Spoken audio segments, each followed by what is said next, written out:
cái cụm dơ cái gì nó không đủ mà này bấm lạc cái này này từ lâu sao kiểu mình xỉn chúng mình gọi là cái gì mà mình có cậu bầu như mua bay xong rồi lo đi không có lộc thuốc được về không xong rồi xong rồi ya in đi mà không lộc thuốc rồi ya xong rồi quay lại cái con vậy em phong luôn cái gì tụi nó không nói mà vậy ai poem lâu sâu gì vậy mình chân đồn cậu vậy này như vậy xuôi cậu vậy Alex mi đông như mình chứ cậu từ bên này đi phơm này chấm chừng nông vậy không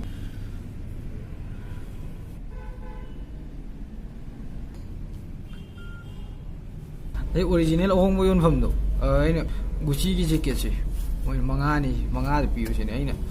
ngang nữa vậy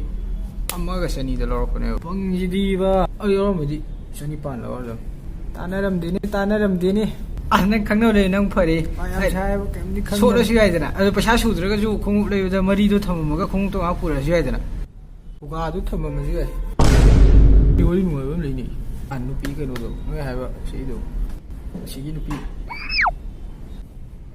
message था में सुन लगते हाँ सुन लगते फिर रिक्वेस्ट भी एक्सेप्ट हो रहे हो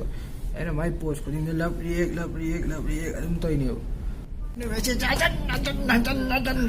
थाजन मने अब सिन बुक तो दे दे ने साउंडिंग ना ए कसु अब दे दी रिप्लाई हला मने हा हा वैसे रिप्लाई तक आ रख रहे हो सिनंग से को सिटी ना नंग इकना नो खंग प्रकार ओ दे ने ओए दिमा yam pung nu khai da yam demand sa nu sine ben adoi nang gi namai gi photo je lok thoga atopa phajom thok pi je ma hap chal ga nang sandu ra ga am kan ta thok kan ga moi ma mu ai yu dum tauri ne do ba ai saw ra ga le si adu ga screenshot ka lo ra ga jo facebook ta ga ji tha ga li ja si ru ba ji du ni ma ya ma mu te report to view ma gi account ji ga na ju moi ma mu police ji ku ju ku cô em police lấy xin này một khai này năng mà lại bạn có sao ta đâu năng tu cùng một năm mà nó xin nó sân hai cái gì blog sẽ tăng tốc của nó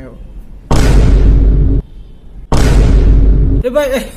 đây qua cái mùng ngang cái đầu cái tụi mình dùng phẩm này ya mà hình đâu có cái này gì trên nói chung vậy thì cái cái nó này cũng là gì bây giờ tao ngang công tao rồi mà tao năng cái này năng just stay free bọc vào đó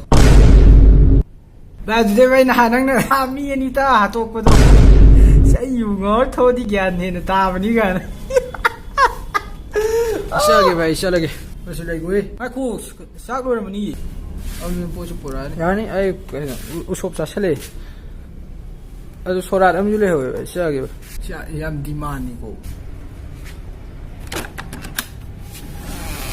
hey she said she didn't like sugar I wanna fuck and a cuddle she wanna blow me like bubbles ooh